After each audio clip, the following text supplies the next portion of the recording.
Oke, saudara, kita akan lihat firman Tuhan pagi hari ini. Saya mau sampaikan, dan hari ini saya percaya semua kita mempunyai waktu yang banyak. Jadi kita tidak tergesa-gesa, tetapi kita akan mempelajari firman ya, lebih dalam lagi, dan kita akan melihat perjanjian yang minggu lalu kita sampaikan. Dan saudara, minggu lalu setelah saya sampaikan firman tentang perjanjian Tuhan yang kekal, atau the covenant, ya, immutability of the covenant promise. The immutability, that means sesuatu yang tidak bisa berubah, sesuatu yang tidak berubah, yaitu perjanjiannya dengan umat manusia, saudara. Dan oleh karena perjanjian itu, saudara, Tuhan sanggup melakukan perkara-perkara yang luar biasa, saudara, dalam hidup kita. Sekalipun di dalam kelemahan kita, ketakutan kita, saudara, dan menolong kita semua. Saya teringat, saudara, cerita tentang Abraham. Ya. 2 kali Abraham ketakutan. Dia takut apa? Dia takut istrinya yang begitu cantik, ya, bahwa dia bisa kehilangan istrinya. Dan apa yang terjadi? Pertama terjadi di Mesir. Setelah dia keluar gak lama kemudian, ya, dia kasih tahu Sarai, kasih tahu orang Mesir kalau engkau tuh adalah saudaraku. Jangan sampai mereka membunuh aku karena engkau. Dan Sarai menaatinya. Hampir-hampir, saudara, Sarai dicemari, saudara, oleh Firaun. Kalau saya hayati, saya melihat sebenarnya salahnya tuh salah Abraham, kurang jujur, ya saudara. Tetapi dia memang menyatakan sesuatu yang benar, setengah benar, saudara. Tetapi karena perjanjian Tuhan, Allah bersama dia, sehingga Allah campur tangan, saudara. Allah menegur Firaun, sehingga Firaun lepaskan Sarai dari jeratan itu, saudara. Terjadi lagi setelah berapa tahun kemudian. Pada saat itu Abraham, namanya pun sudah diganti Abraham. Seharusnya imannya lebih kuat, tetapi dalam hal ini dia tetap lemah, saudara. Apa yang terjadi? Abimelek, iya kan, juga naksir istrinya. Sekarang Sarai udah tua, tapi dia tetap aja cantik. Saya juga bingung, saudara. Masih digemari, masih mau dijadikan istri, saudara. Bayangkan, sekali lagi Abraham dalam kelemahannya. Dia tidak jujur. Hampir lagi Sarai dicemari oleh Abimelek ini. Tetapi sekali lagi Tuhan campur tangan. Tuhan membebaskan dia dari hal tersebut. Saya pikir-pikir, kenapa bisa seperti itu? Tidak lain karena Allah berjanji dengan Abraham. Ikatan perjanjian sungguh besar berkatnya, saudara. Sekalipun kita lemah, Tuhan adalah Tuhan yang kuat. Tuhan adalah Tuhan yang dahsyat. Tuhan yang membela umatnya, saudara. Bukan karena kita baik, bukan karena kita benar-benar menaati seluruhnya. Di dalam kelemahan kita, Tuhan tahu dan Tuhan menolong. Dan hari ini saya mau katakan berapa hal yang penting. Poin pertama ini ada berapa poin. Jadi saya mau saudara mengerti perjanjian Allah ini, sifat-sifatnya, karakternya, the nature of God's covenant. Dia beda, saudara. God's covenant itu beda dengan perjanjian antara kedua manusia. pada saat Allah berjanji dengan manusia, sifatnya berbeda dengan perjanjian biasa antara manusia. Beda. Dan perlu kita mengerti supaya pada saat kita menjalankan perjanjian ini, kita diberkati dengan berlimpah. Seperti saya katakan, pada saat manusia sebelum mengadakan perjanjian, mungkin mereka datang di hadapan hukum, di hadapan notaris atau lawyer.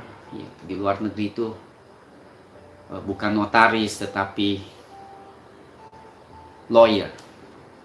Ya, kemudian mereka sama-sama mengeluarkan syarat-syarat, ya, syarat supaya dua-duanya setuju, sepakat tidak melanggar, atau mereka sama-sama menghormati syarat itu supaya perjanjian itu dapat berjalan dengan baik. Ya. Ada yang suami istri juga membuat syarat sebelum menikah, ya, atau sudah mengatakan pemisahan harta dan sebagainya, saudara. Tapi itu beda, saudara, dengan Allah. Sebab dalam hal ini Allah, Dia saja yang menulis syarat-syarat itu. Kondisi-kondisi di dalam perjanjian itu hanya Allah yang berikan. Manusia tidak diberikan hal seperti itu. Tapi berkatnya semua untuk manusia. Namun sekalipun kita tidak diberikan hak ngomong atau menuliskan atau meminta syarat, tapi saya mau kasih tahu, Allah memberikan kita yang terbaik. Jadi yang pertama, perjanjian antara Allah dan manusia beda dengan manusia adakan perjanjian dengan manusia. Kedua, Allah sendiri yang menetapkan janji-janji itu atau syarat-syarat itu. Dan Allah yang memulai perjanjian itu. Jadi bukan maunya kita adakan perjanjian dengan Allah, tetapi Allah yang mendahului. He initiates the covenant. Dia dahulu, Dia yang pilih, Dia yang menetapkan waktunya, tempatnya, orangnya. Semua itu adalah kedaulatan Allah. Manusia tidak diberikan hak itu, saudara. Itu semua adalah hak Allah. Adalah kedaulatannya. Pada saat Dia berikan janji dengan mengikat perjanjian dengan Nuh, Dia yang pilih. Bersama Abram, Dia yang pilih Abram. Musa, Dia yang pilih Musa. Ya. Jadi Dia yang pilih. Keempat, Dia sebenarnya memberi semuanya. Kita yang menerima semuanya berkat, saudara.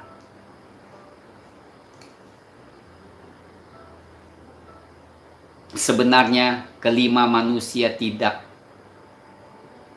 layak mengadakan perjanjian dengan Allah. Karena Allah itu sempurna, Allah itu dahsyat. Dia yang menciptakan manusia, tetapi Dia merendahkan dirinya, mengadakan perjanjian dengan manusia.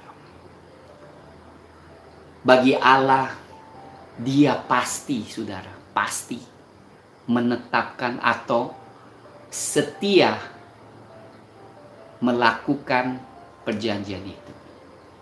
Dia tidak akan lupa, saudara. Apa yang Dia janjikan ke manusia, Dia tidak lupa. Yang sering lupa atas perjanjian justru manusianya, saudara.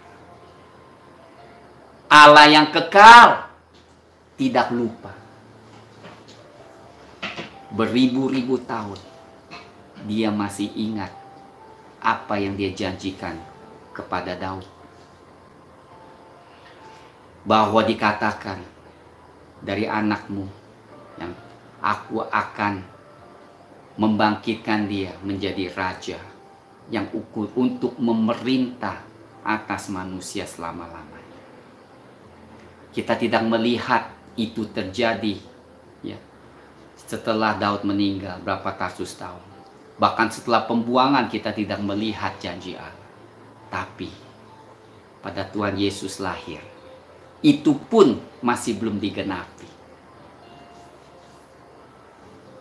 Tuhan akan menggenapi pada saat Tuhan Yesus datang lagi kedua kali. Dia akan menjadi raja di atas raja untuk selama-lamanya. Luar biasa. Allah tidak lupa. Allah akan terus. Dia akan menggenapi janjinya, saudara. Oleh sebab itu, kalau saudara mengerti betapa luar biasanya Allah kita, maka saudara akan lebih apresiasi, mengasihi Tuhan lebih dalam lagi.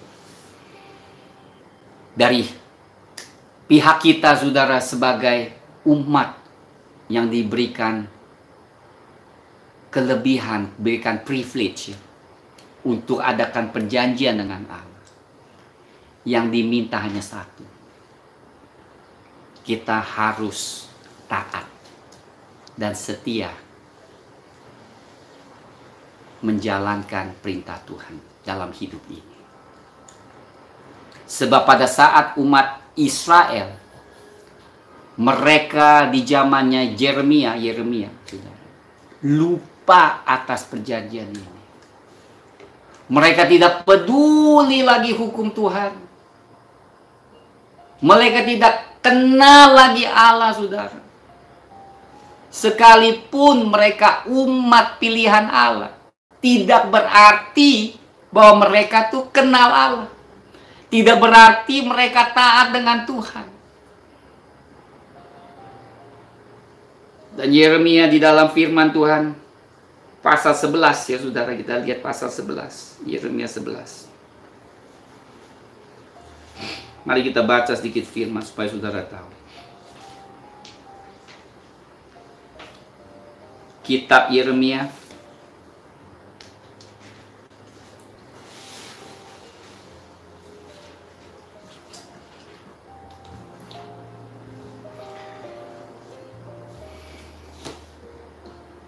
lihat ayat 1, saudara. Kita baca ayat 1 sampai ayat 5. Inilah keadaan di mana umat Allah lupa atas perjanjian yang diadakan dengan Musa, sebenarnya dengan umat Israel lewat Musa. Apa dikatakan? Firman yang datang kepada Yeremia dari Tuhan bunyinya, dengarlah perkataan-perkataan perjanjian ini, dan sampaikanlah itu kepada orang Yehuda dan kepada penduduk Yerusalem. Katakanlah kepada mereka, beginilah firman Tuhan Allah Israel, terkutuklah orang yang tidak mendengarkan perkataan-perkataan perjanjian ini, yang telah kuperintahkan kepada nenek moyangmu, yaitu pada zamannya Musa. Pada waktu mereka kubawa keluar dari tanah Mesir, dari dapur peleburan besi, dengan berfirman, dengarkanlah suaraku dan lakukanlah segala apa yang kuperintahkan kepadamu. Maka kamu akan menjadi umatku dan aku akan menjadi Allahmu, sehingga aku dapat menepati sumpah. Ya kan saudara, dengar baik-baik. Perjanjian itu bagi Allah adalah sumpah yang telah kuikrarkan kepada nenek moyangmu, untuk memberikan kepada mereka tanah yang berlimpah-limpah susu dan madunya, seperti halnya pada waktu ini.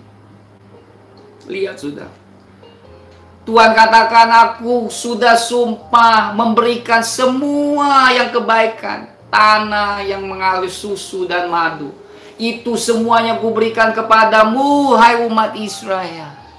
Tetapi engkau tidak taat, tidak lakukan perjanjian yang aku berikan kepadamu. Bagi Tuhan, Tuhan adalah Allah yang tidak pelit dan yang selalu mau memberkati umatnya. Tetapi masalahnya bukan di pihak Bapa, bukan di pihak Allah. Masalahnya ada di pihak manusia, saudara. Yang lupa perjanjiannya.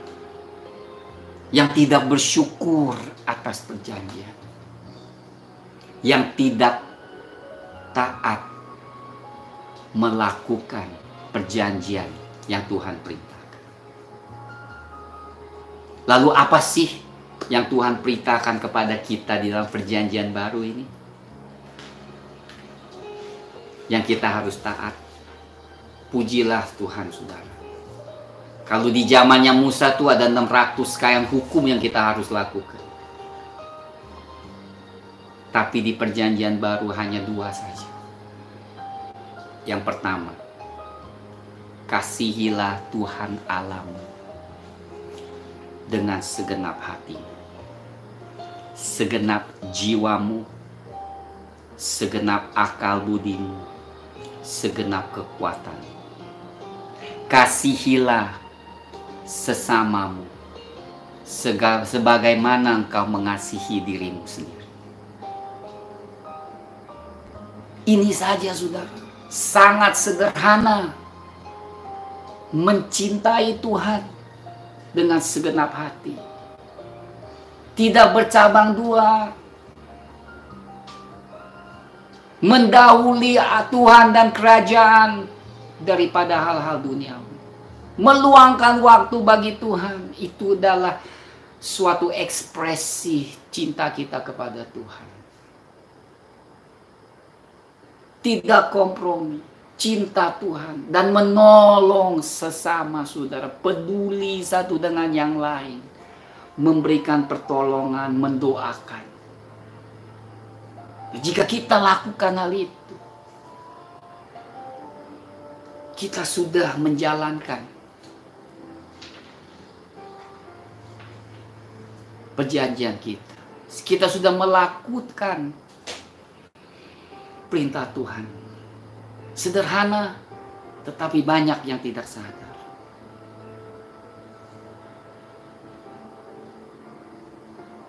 Karena kita ibadah males-malesan.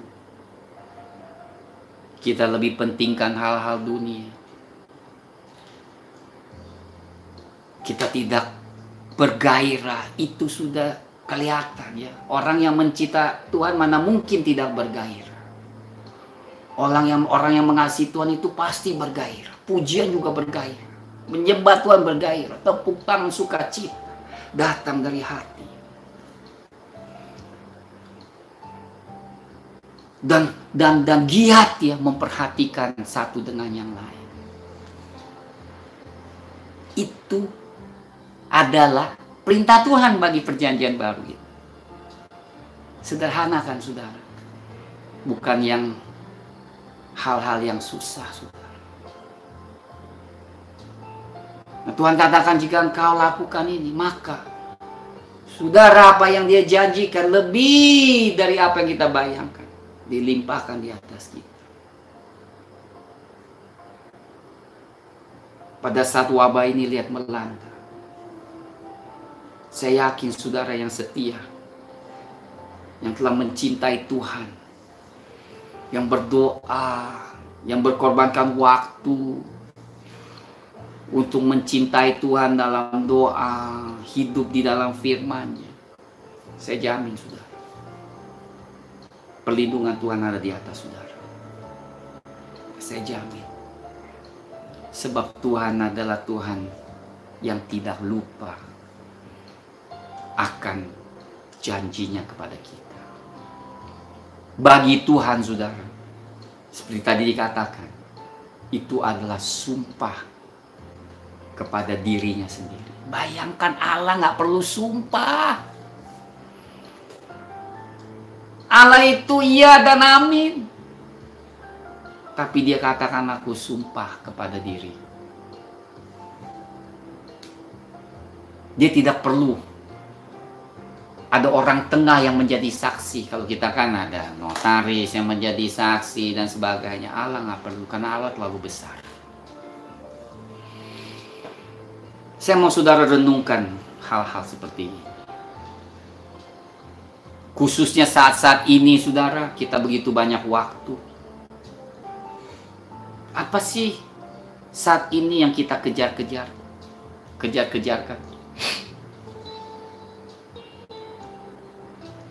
Apakah kita lebih giat lagi? Ya. Merendahkan hati. Berubah, saudara.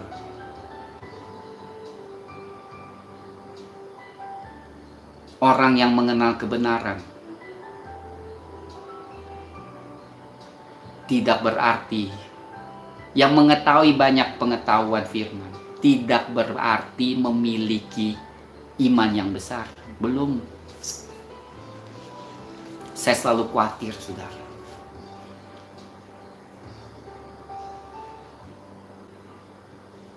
Tidak sedikit anak Tuhan yang meninggal, kita tidak tahu, kita tidak menghakimi.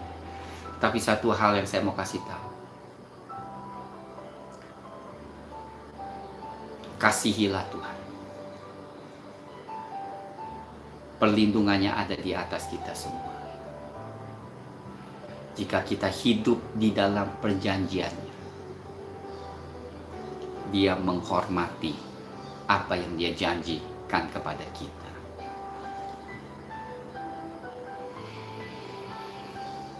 Dan kemudian Dia hanya kerjakan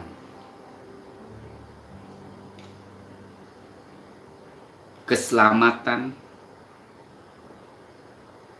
atau redemption, penebusannya terhadap manusia lewat perjanjian ini. Jadi Allah tuh bekerja sesuatu. Dia tidak melakukan di luar dari perjanjian. Hanya di dalam perjanjian itu Dia kerjakan keselamatan. Lihat ya saudara, Dia adakan perjanjian dengan Abraham, dengan Daud. Dikatakan di Matius atau di Lukas, dia adalah anak Abraham, anak Daud. Anak Daud, anak Abraham. Kenapa harus dikaitkan Tuhan Yesus kembali kepada Abraham dan Daud? Karena Allah telah membuat perjanjiannya dengan Abraham dan dengan Daud. Tidak di luar itu, saudara. Dia tidak ada perbuatan jahat, perjanjian dengan keluarga saya yang leluhur saya, tidak. Tetapi Dia membuat perjanjian dengan Abraham, dengan Daud. Maka Tuhan Yesus dikatakan anak Abraham, anak Daud. Lewat Abraham, lewat Daud, Tuhan Yesus menjadi berkat bagi dunia ini. Barang siapa percaya kepadanya tidak binasa, melainkan memperoleh hidup yang kekal. Sama juga saudara, di tingkat pribadi, kalau kita hidup bersama Dia, Dia ada perjanjian kecil dengan kita. Ya mungkin tidak setaraf dengan Abraham dan Daud. Tapi Dia ada perjanjian dengan kita secara pribadi. Allah tetap lakukan hal itu. Dia janji kepada saudara secara khusus, secara pribadi.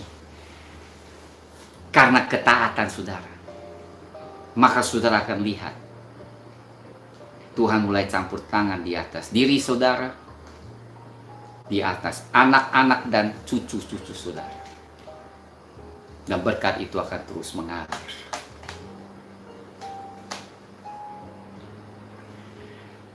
Jadi itu berapa hal yang saya mau sampaikan. Ya, saya mau ulangi untuk poin yang ini. Yang pertama, Allah adalah Allah perjanjian.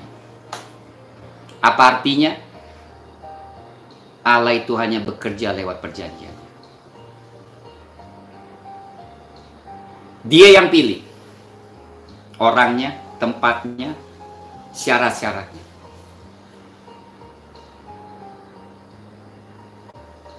Dan dia juga yang memulai perjanjian itu di waktu-waktu yang tertentu. Dan dengar yang luar biasa,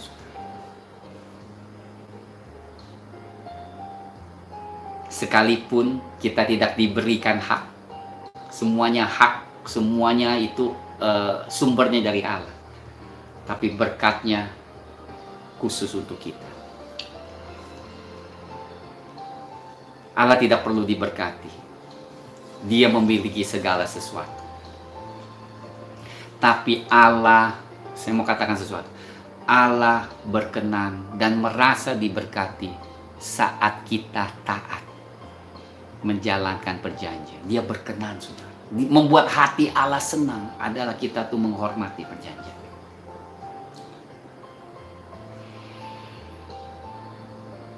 Jangan sampai seperti zamannya Yeremia. Puluhan tahun umat Israel atau mungkin ratusan tahun berontak kepada Allah. Sekalipun tanah perjanjian Tuhan sudah berikan kepada mereka, dia tetap bisa ambil kembali. Sehingga umat Allah harus keluar dari tanah perjanjian itu, dibuang. 70 tahun pembuangan. Kenapa saudara 70 tahun? Seorang ahli sejarah mengatakan karena terjadi 70 tahun Sabat yang mereka tidak setia mengikuti perintah Sabat. Setiap 7 tahun, setiap 6 tahun, tahun ke-7 adalah Sabat. Sabat itu, saudara, saya kasih tahu, Sabat itu adalah membebaskan orang-orang yang terbelenggu, orang-orang yang hutang, sesama mereka, saudara. Tuhan mau tuh yang kaya itu memberkati, jadi nggak hitung lagi tuh hutang. Supaya mereka yang miskin jangan terbelenggu terus dengan hutang. Artinya apa? Sama, mengasihi saudaramu sebagaimana engkau mengasihi dirimu. Itu sebenarnya perintah yang kedua. Dan karena mereka tidak melakukan, mereka dibuang, saudara. Perjanjian baru sama, mengasihi Allah, mengasihi sesama. Jadi dari sejarah Alkitab, firman Tuhan, sejarah Israel, kita belajar hal yang sama. Allah menghendaki kita mengasihi Dia, Allah menghendaki kita mengasihi satu dengan yang lain. Demikian firman Tuhan, saudara. Saya harap firman ini saudara bisa renungkan selama kita di dalam karantina, dan mulai menintrospeksi diri kita masing-masing.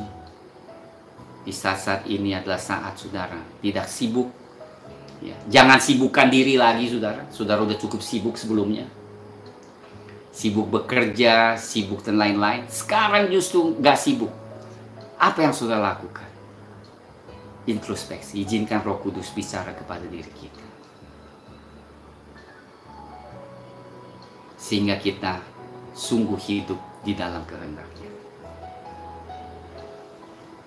Tuhan memberkati. Dan marilah saya mau berdoa, mau memberkati saudara, memberkati, angkatlah tangan saudara, haleluya, dan terimalah berkat dari Tuhan.